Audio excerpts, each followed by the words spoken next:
nós temos a mensagem, vamos passar um vídeo de 1 minuto. Não se escandalizem, tá?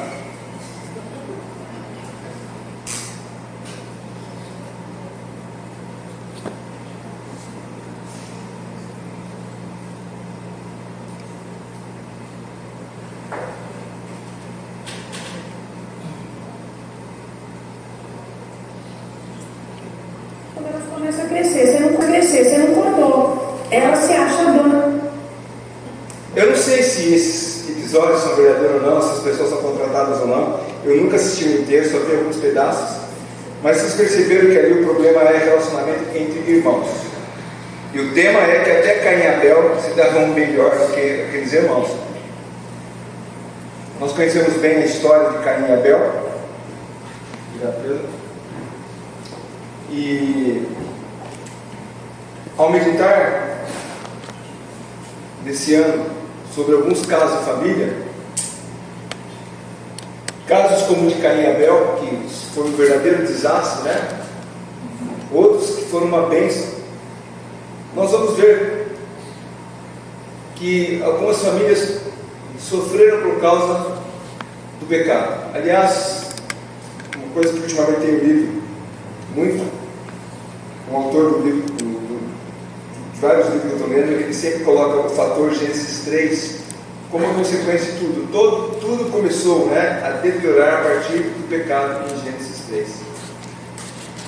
Agora, não é porque o pecado entrou no mundo que as famílias devem ser destruídas, devem sofrer. Pelo contrário, nós vamos ver que famílias também são abençoadas por causa do temor do Senhor. E essa talvez seja a grande diferença entre as famílias. Enquanto algumas temem ao Senhor e são abençoadas, outras deixam de lado qualquer temor, vivem a vida conforme dá na cabeça,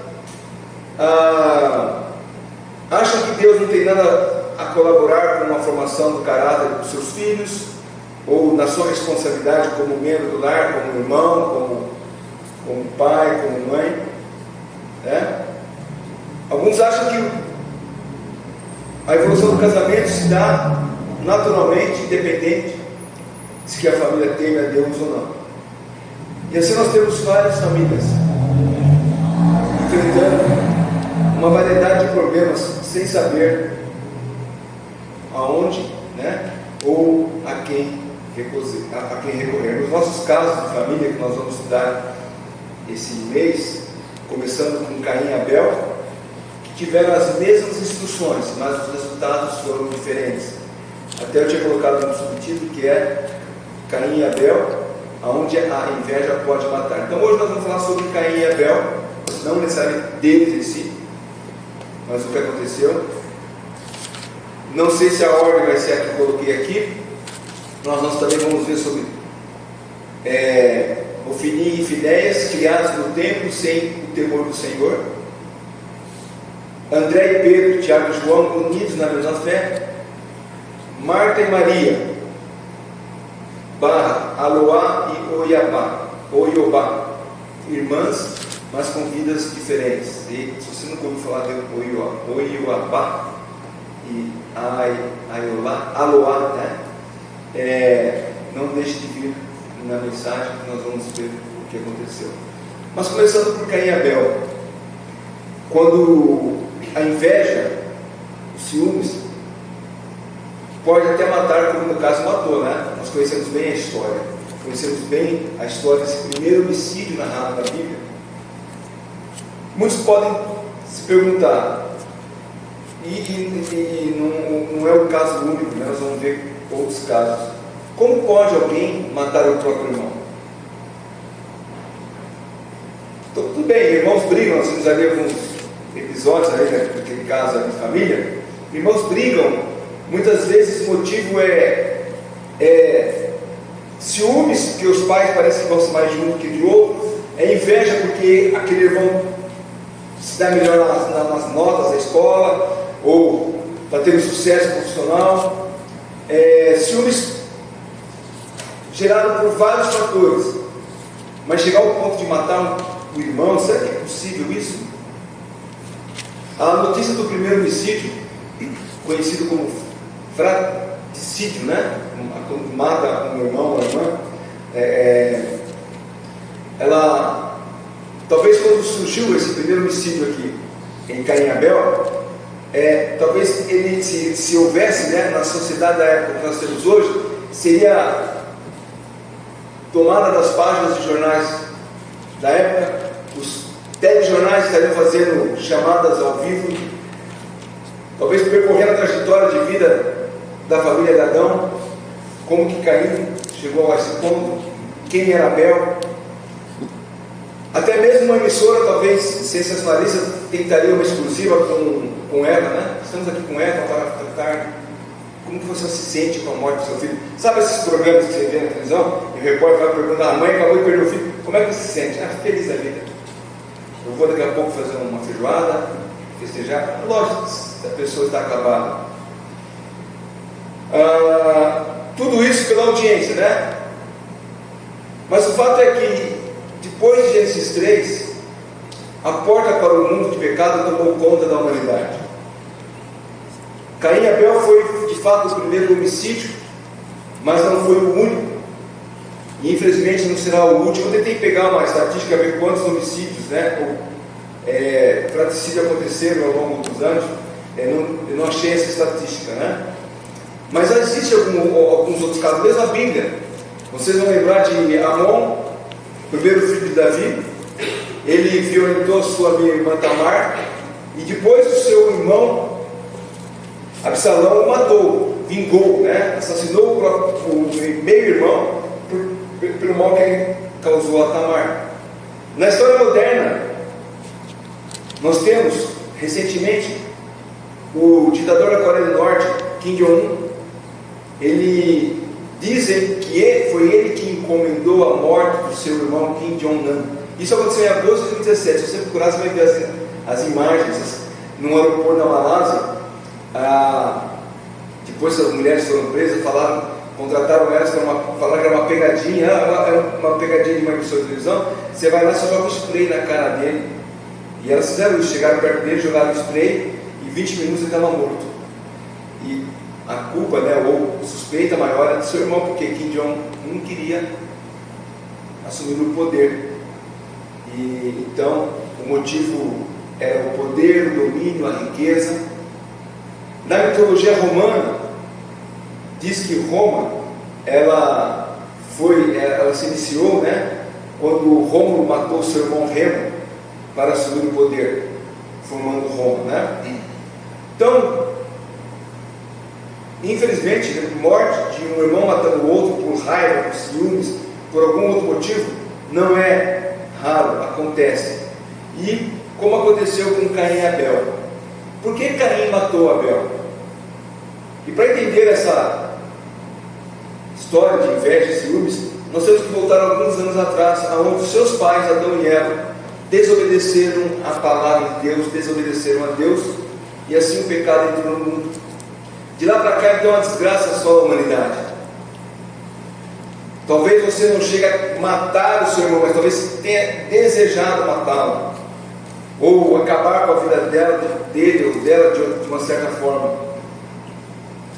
Alguma coisa que te motiva a não gostar do seu irmão, da sua irmã, leva você a querer o mal dela. E toda vez que ela não está bem na vida, você fica feliz, e lá dentro do teu coração, do teu peito, está batendo, né? Algo está gritando bem feito, até que foi pouco, porque o pecado entrou no mundo e trouxe esse tipo de situação. O casamento de Adão e Eva foi feito pelo próprio Deus, o Criador dos céus, da terra, Criador de todos os seres viventes, aquele que criou o primeiro casal. Nós vemos a palavra de Deus em Gênesis 2, versículos 18 e 24. Nós não vamos trazer novamente as aulas do nosso irmão Marco aqui, mas ler apenas o texto. Diz que: disse mais o Senhor Deus: não é bom que o homem esteja só, far-lhe-ei uma auxiliadora que lhe seja idônea. Havendo, pois, o Senhor Deus formado da terra todos os animais do campo e todas as aves do céu, trouxe ao homem para ver como esse se chamaria. E o nome que o homem desse a todos os seres viventes, esse seria o nome deles. Deu nome o homem a todos os animais domésticos, às aves do céu e a todos os animais selváticos. Para o homem, todavia, não se achava uma auxiliadora que lhe fosse idônea. Então o Senhor Deus fez cair pesado sono sobre o homem, e esse adormeceu. Tomou uma das suas costelas e fechou o lugar com carne. E a costela que o Senhor Deus tomara ao homem, transformou-a numa mulher e lhe a trouxe.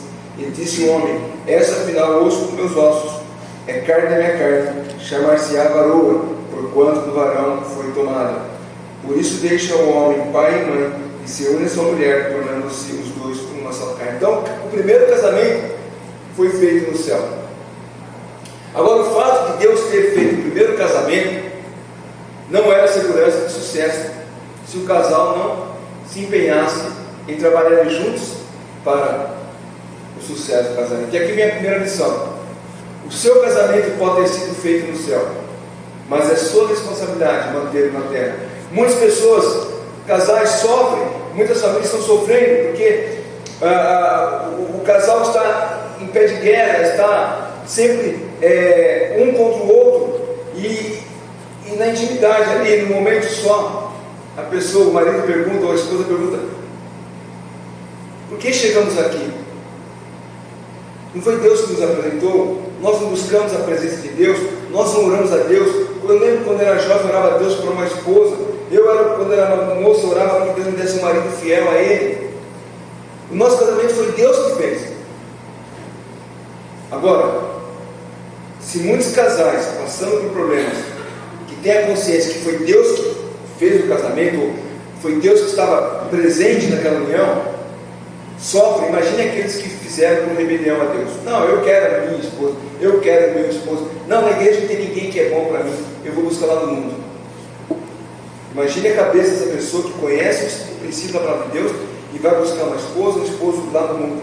E quando passa por problemas, como é que ela se sente ao enfrentar esses problemas? Então, mesmo que Deus me apresentou a minha esposa, mesmo que você foi apresentado para o seu marido, ou o seu marido foi apresentado para você, saiba que o casamento pode ter sido feito no céu, mas a responsabilidade de mantê-lo firme é dos dois, né?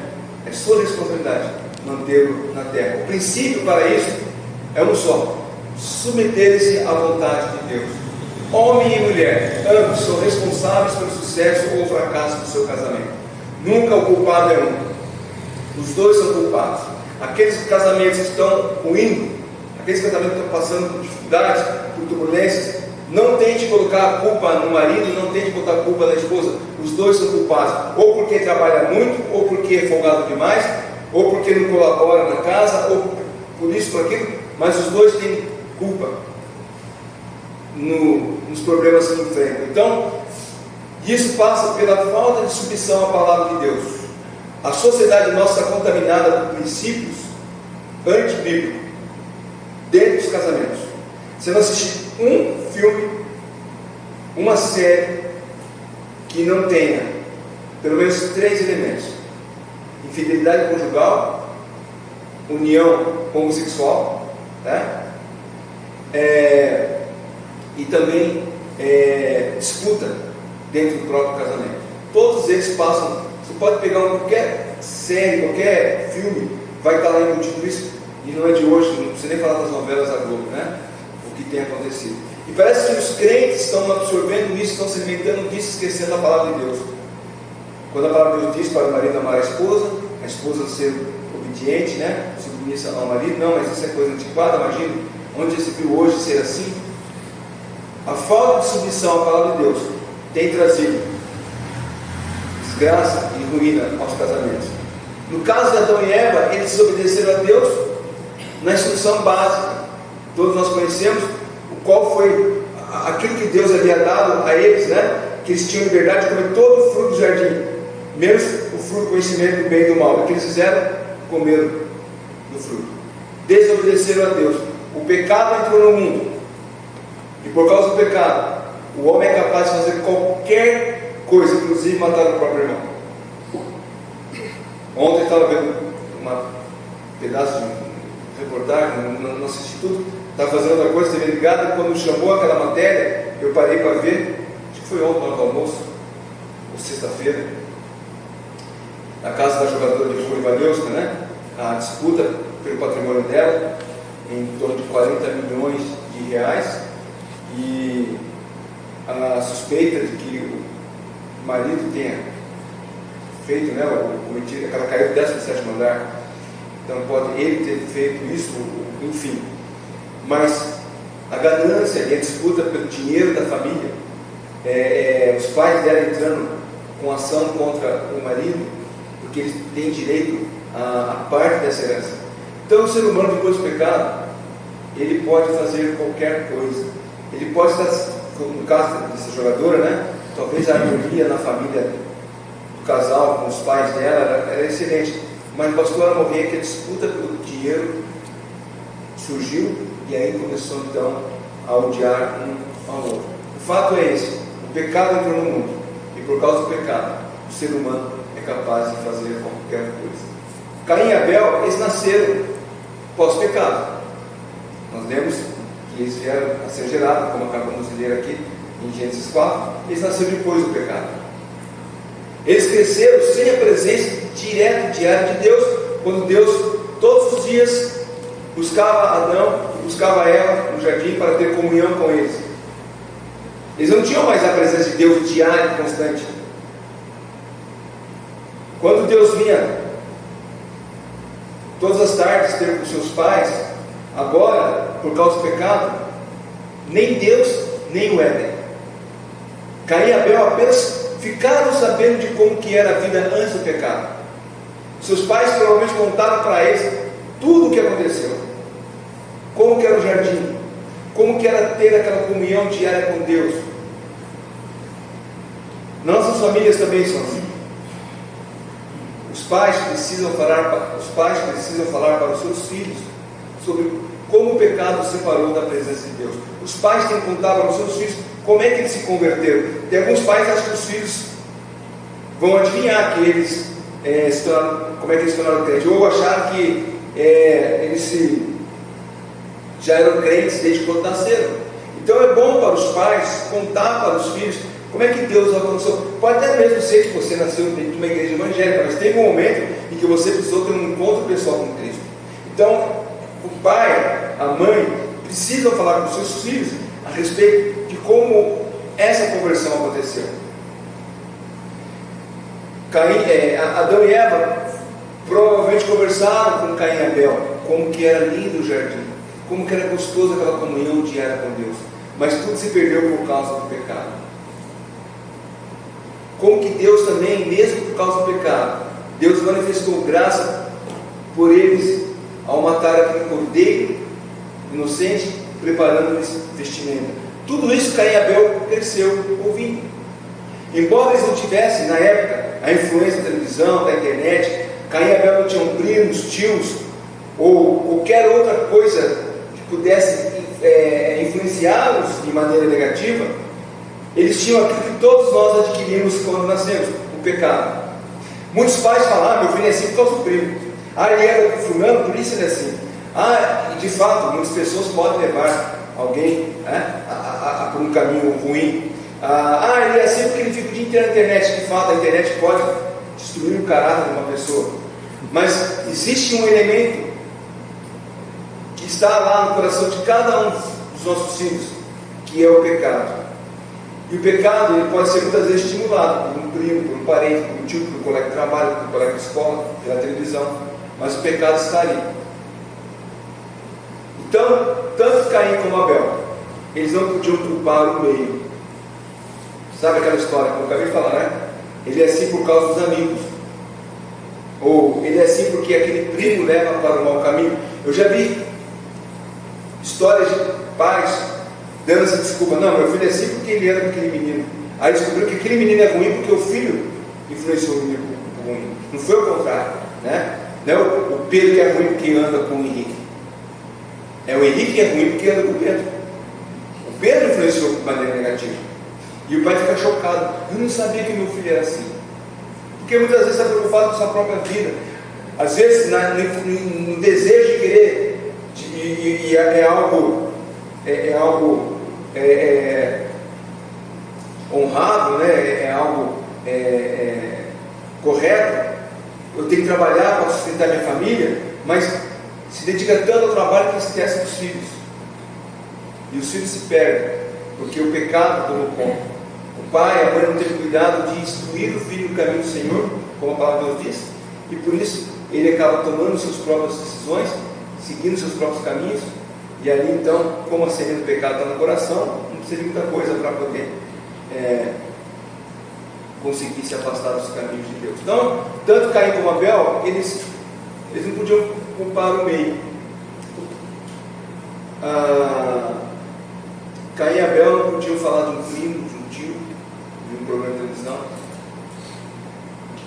No caso, Caim, ele deixou-se levado pelo pecado. Acabamos de ler aqui em Gênesis capítulo 4, Deus alertando ele, dizendo a Caim que aquele sentimento de ódio pelo irmão poderia ser vencido se ele tão somente aceitasse fazer a vontade de Deus.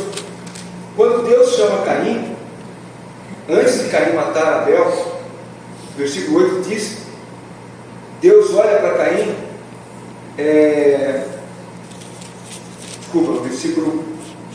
versículo 5, ao passo que Caim de sua oferta não agradou, irou-se, pois, sobremaneira, Caim, e descaiu o semblante. Versículo 6, então disse o Senhor, por que andas irado? Por que descaiu o semblante? Deus não está perguntando porque não sabe. Deus sabia o que estava passando no coração de Caim.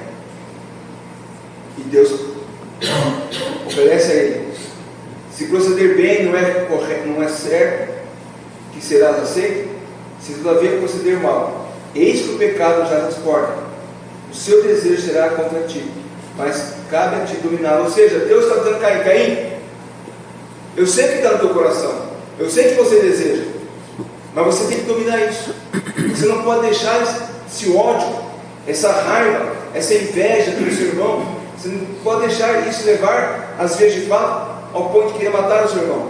Domina isso, controle esse ódio. Então Caim deveria se conter, Caim deveria dominar aquele sentimento, mas ele não agiu assim. Nós sabemos da história, né? Ele agiu de acordo com a própria vontade, não conforme a vontade de Deus, e por isso os versículos seguintes mostram que ele matou ao seu irmão. Por causa do pecado, não apenas no caso de Caim, né? Mas todos que têm relacionamentos de irmãos, todos aqui nós temos, né? Irmãos. Alguém que é filho? Ninguém, né? Todo mundo tem um irmão, né? Então, por causa do pecado, é comum irmãos brigarem, mesmo hoje. Infelizmente, mesmo sendo crentes, podemos muitas vezes brigar. Agora, cabe a nós controlar o impulso. Caim não controlou o impulso. O coração do homem corrompido pelo pecado está em luta constante, e nós, como crentes, devemos saber que devemos dominar esse sentimento. O bem deve vencer o mal. Cabe a cada um que é crente no Senhor Jesus Cristo dominar e não desejar ser dominado por Ele. Então, quando criança é comum os irmãos brigarem, adolescentes brigarem, né? Provocar o outro, né? Sempre ter ali, mesmo depois de adulto ainda é capaz de ter algumas brigas, mas deve ser dominado.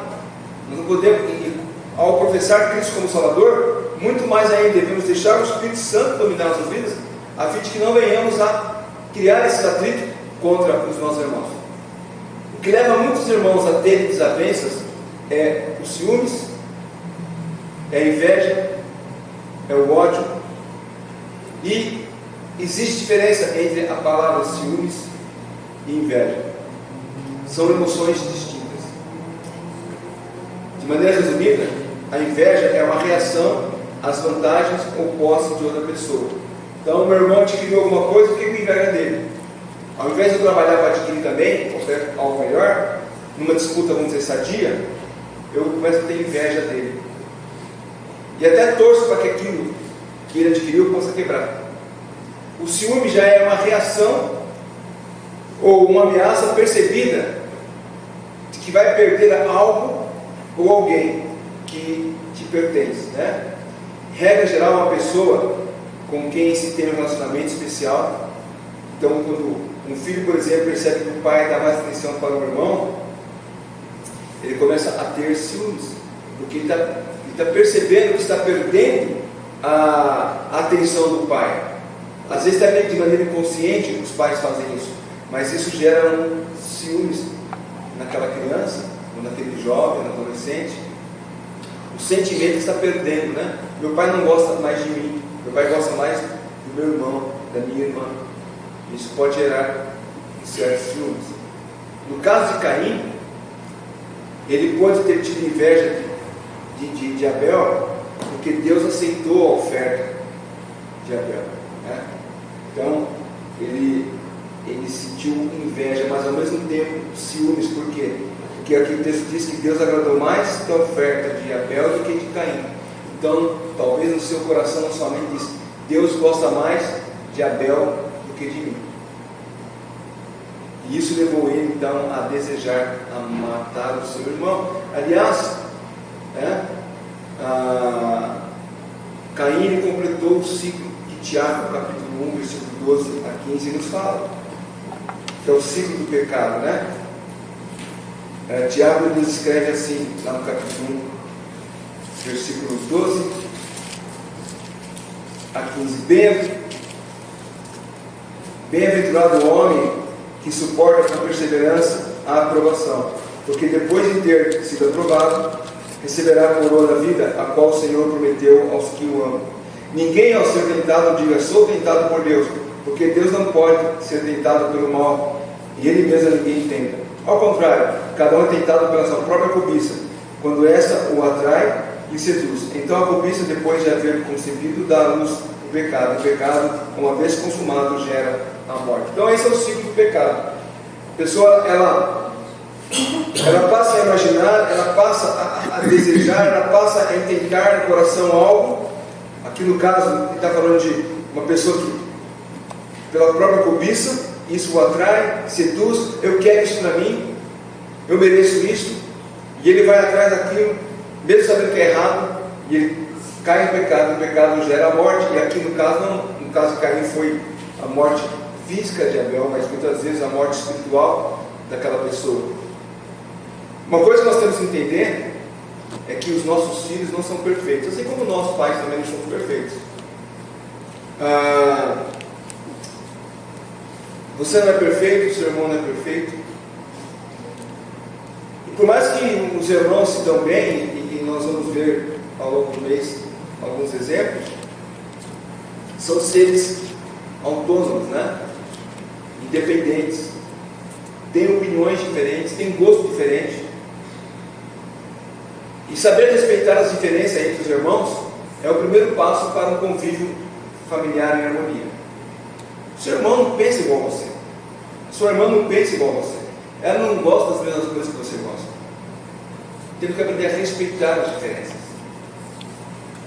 Sendo crentes no Senhor Jesus, nós aprendemos também não apenas a respeitar, mas, como a palavra de Deus diz também, a suportar aquela pessoa, os seus gostos, a sua maneira.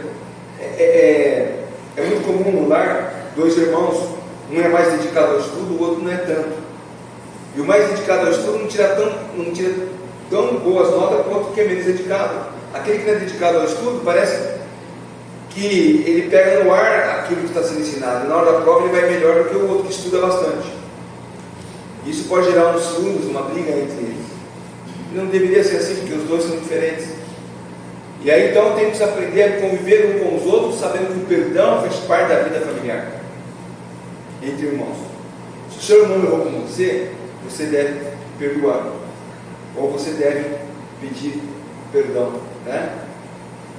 Isso faz parte da dinâmica da vida de uma família, em especial de uma família cristã. O perdão, ele é algo que deve estar sendo praticado diariamente. Quando Pedro pergunta para o Senhor Jesus: quantas vezes eu preciso perdoar meu irmão? 7 vezes. E Jesus fala: não, 70 vezes 7. Isso não é durante a vida, é durante o dia. Ah, o meu irmão pisou uma bola comigo às 8 da manhã, perdoei. Às 9h30, de novo. Às 11 horas, terceira vez. Aí você vai contando. Às 9 da noite foi a 7ª vez, pronto. Às 11 da noite ele pisou na bola e agredi ele. Ah, é a 8ª vez no dia, eu te perdoei 7, essa aqui não perdoou. Não, é 70 vezes 7 no dia. Perdão faz parte da dinâmica da vida de uma família cristã. Aqueles que têm os filhos embaixo do guarda-chuva ainda, né? Os meus já saíram embaixo do guarda-chuva da Elizabeth, né? Não estão mais sobre o nosso guarda-chuva. Eles têm a sua própria família, mas aqueles que têm seus filhos debaixo do guarda-chuva ainda, e aqueles que serão no futuro pais, né? Mães, devem aprender que o investimento espiritual na vida dos filhos deve ser constante. Muitos se preocupam em dar boa educação, uma estabilidade financeira, proporcionar a ele boa qualidade de vida, mas esquecem de levá-los aos pés de Cristo. É lógico, o exemplo que vou dar aqui de Adão e Eva não cabe, né? Mas imagine Adão e Eva, Adão trabalhando, que ele é um doido, procurando trazer o sustento para o lar, para que Caim e Abel pudessem ir para a melhor escola que existe lá na sua época, para que eles pudessem aprender uma outra língua, pudessem praticar um esporte, tudo isso é bom. Mas se não tiver preocupação de levar o filho aos pés de Cristo, e levar o filho aos pés de Cristo não é trazer da igreja não, tá? A igreja pouco pode fazer pelo seu filho. A responsabilidade primária de levar os filhos a Cristo é do pai e da mãe. Somos nós que devemos levar nossos filhos ao Senhor Jesus Cristo. Trazer na igreja facilita. Mas se você não abre a boca em casa, se você não instrui em casa, pouco sucesso haverá. Se você está mais preocupado em ficar com as suas coisas, vendo as suas coisas e deixar seu filho largado lá, não fique surpreso se amanhã depois seu filho não tiver mais interesse com as coisas de Deus. Então nós temos que nos preocupar com a vida espiritual dos nossos filhos. Devemos investir na vida deles, levar os filhos a Cristo. Não há um investimento maior do que um investimento espiritual diário na vida dos filhos.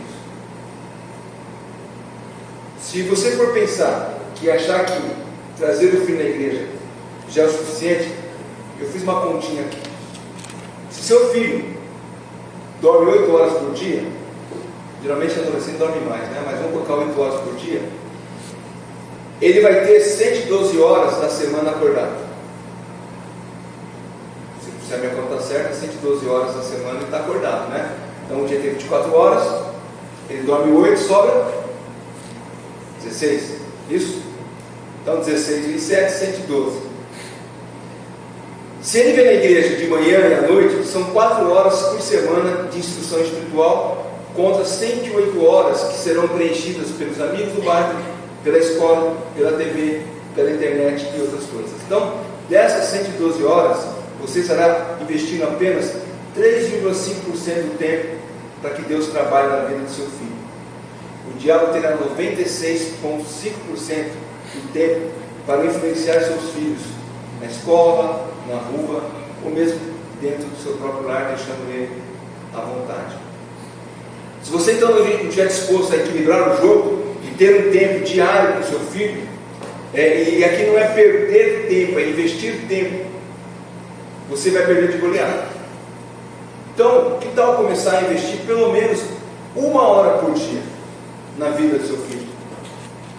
Lendo o devocional junto, orando junto, falando das coisas espirituais, até mesmo assistindo um filme cristão junto. Ao invés de, não, fica aí, você está fazendo o que? Estou jogando aqui na internet. Fica aí que eu vou cuidar da minha vida. Não, vamos sentar agora, vamos ler a Bíblia, vamos orar, vamos ter um tempo familiar em volta à palavra de Deus. Invista. Se você não estiver disposto a equilibrar esse jogo, saiba que você está perdendo seu filho para as coisas desse mundo. Eu sei que nós contamos com a graça de Deus, com a misericórdia do nosso Salvador, para alcançar nossos filhos. Mas, assim como Caim e Abel, que tiveram sob o mesmo teto, um foi temente a Deus, o outro rebelde à vontade de Deus, e deu no que deu. Então, mesmo com todo o investimento que você tem para os seus filhos, nós temos que orar a Deus para que Deus possa abrir o coração deles. Eu já contei isso para os irmãos. Quando o Pedro e o Davi eram pequenos, eles iam dormir. Eu quase todas as noites ia lá para o quarto deles orar por eles. Colocava a mão na cabeça deles, pedia que Deus pudesse abençoá-los. E olha, eu não sou ninguém, não, pelo contrário. Se o Pedro e o Davi fosse seguir o meu exemplo, eles estariam no mundo. Mas a graça de Deus e a misericórdia alcançou eles, apesar de mim. Né? Não posso falar para Elizabeth, Elizabeth é culpada da parte dela. Mas apesar de mim, Deus alcançou. Eu conversei com um irmão em Portugal, os 2 filhos se afastaram do caminho do Senhor. Hoje voltaram, graças a Deus. Mas não precisava ter sofrido, né? Lógico, sofreram porque assim foi da vontade de Deus. Por muito tempo, o pai talvez estava mais preocupado com as coisas de Deus que esqueceu os filhos de lado. Então, invista na vida dos seus filhos. Lembre-se que o tema da mensagem é Caim e Abel, a mesma instrução com resultados diferentes. Isso significa que temos que investir individualmente na vida dos filhos. Você faz culto doméstico, mas também tem um tempo com o seu filho. Com o Joãozinho, com a Mariazinha, converse a respeito das coisas de Deus com cada um individualmente. Leve a instrução conjunta, mas também individual, para que eles possam conhecer ao Salvador Jesus Cristo.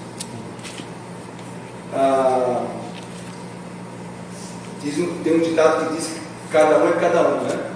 Então, mesmo que fossem gêmeos, ainda assim teriam personalidades e vontades diferentes, né? Gêmeos univitelinos, né?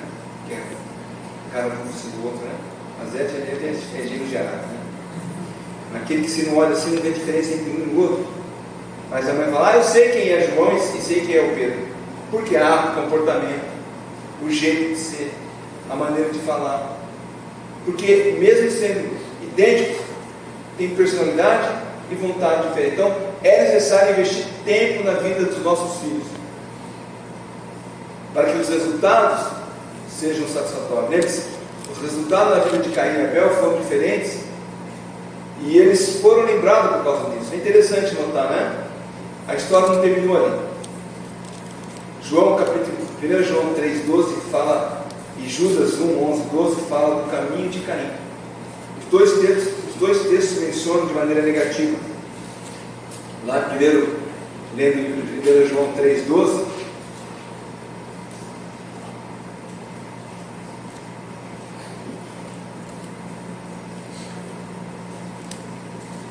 João 3:12. Não segundo Caim, que era do maligno, e assassinou seu irmão. E por que assassinou? Porque suas obras eram más, e as do seu irmão justas. E Judas, versículo 11 e versículo 12. Ai deles, porque prosseguiram pelo caminho de Caim, e movidos de ganâncias, se precipitaram no erro de Balaão, e pereceram na revolta de Corá. Esses homens são como rochas submersas em vossas festas de fraternidade, banqueteando-se juntos, sem qualquer recado, pastores de si mesmos, pastores que a si mesmos se apacentam, nuvens sem água, impelidas pelos ventos, árvores em plena estação dos frutos, dessas desprovidas duplamente, mortas, desarraigadas. O caminho de Caim foi lembrado como aquele que, caminho de perdição, caminho de egoísmo, caminho de idolatria, caminho de pensar em si mesmo. Já Abel, Hebreus 11:4 nos diz que mesmo Abel, sendo morto, ainda nos fala, porque Abel é lembrado, depois de morto, pela sua devoção a Deus, pelo temor ao Senhor. É exemplo de uma pessoa que teve o temor do Senhor, aquele que obedeceu os mandamentos de Deus e entendeu que o sacrifício que Deus queria era o derramamento daquele cordeiro. O Abel procurou fazer aquilo que Deus mandava e não aquilo que ele gostaria de fazer. Nesse primeiro estudo sobre casos de família, nós vimos dois irmãos. Os dois aprenderam do Senhor da mesma fonte, os seus pais. Um, porém, viveu pouco na terra para viver eternamente com Deus. Abel não fala quanto tempo de vida ele tinha, ele morreu, mas está eternamente com Deus. Já Caim, embora a Bíblia não diga quantos anos Caim viveu, mesmo que tenha acompanhado a média dos seus contemporâneos ali, primeiro 800, 900 anos, mesmo que tenha vivido 900 anos diante de uma eternidade, o que são 900 anos diante de uma eternidade? Separado de Deus. Um viveu pouco, mas está presente de Deus. O outro viveu muito, está separado de Deus. A última lição é que nós devemos dar a mesma instrução espiritual aos nossos filhos, mas isso não é garantia de salvação. Por isso, como pai, como mãe, devemos dobrar os joelhos diariamente, intercedendo por nossos filhos. Eu ainda lógico, não tem nem como falar à noite no quarto dele, põe a mão sobre ele, vou lá por ele, não tem como fazer isso mais, né? Mas eu e Elizabeth continuamos orando, e aí vai aumentando, que é Pedro, Tainá, Davi, Shirley, Dantina, vai aumentando. Continuamos orando, e nós devemos, como pai, continuar orando pelos nossos filhos, para que eles possam andar sempre nos caminhos do Senhor. Por quê? Porque eles são heranças do Senhor, e devemos tratar como bênção e abençoá-los com a palavra de Deus, não mentir a palavra de Deus, mas fazer eles chegarem até Deus pela palavra. Muitos pais crentes, quando o filho faz 1 ano, 2 anos, eles dão a Bíblia da garotada, né? Aquela Bíblia toda colorida, que é bacana, e a criança gosta daquilo, gosta de andar com a Bíblia, ir para a igreja com a Bíblia assim. Mas depois ela vai perder gosto por aquela Bíblia ilustrada. Dê uma outra Bíblia, para que ela possa ter gosto pela palavra de Deus. Leia com ela, ajude ela a conhecer os livros da Bíblia, invista na vida do seu filho. Se a história dos primeiros irmãos da Bíblia foi drástica, saiba que não precisa ser assim com a vida dos nossos filhos, não precisa ser assim com a sua vida, porque Deus tem propósito de fazer com que você aprenda da palavra dele, a fim de que ande debaixo da graça dele. Que Deus nos abençoe e possamos viver como irmãos, apesar de muitas vezes ter algumas dúvidas, né? Algumas brigas, mas aprender a perdoar, pedir perdão e andar sempre no caminho do Senhor. Como família, como irmãos em Cristo, né? Nós temos essas duas, uma união dupla, né? Somos irmãos de sangue e irmãos em Cristo. Muitos que estão aqui são irmãos de sangue e irmãos em Cristo. Então, há uma dupla jornada de vivência, né? Meus irmãos não estão aqui, não vivem nessa mesma igreja, mas são irmãos em Cristo também, e eu espero que nós possamos aprender a viver em harmonia para ser testemunho aos demais, né? É tão triste talvez um vizinho olhar e falar, mas aquela família se desprende mal porque aqueles irmãos vivem pé de guerra. É muito triste isso. Nós possamos ser exemplos para os nossos vizinhos, para que o nome de Cristo seja exaltado em todo momento. Amém? Amém.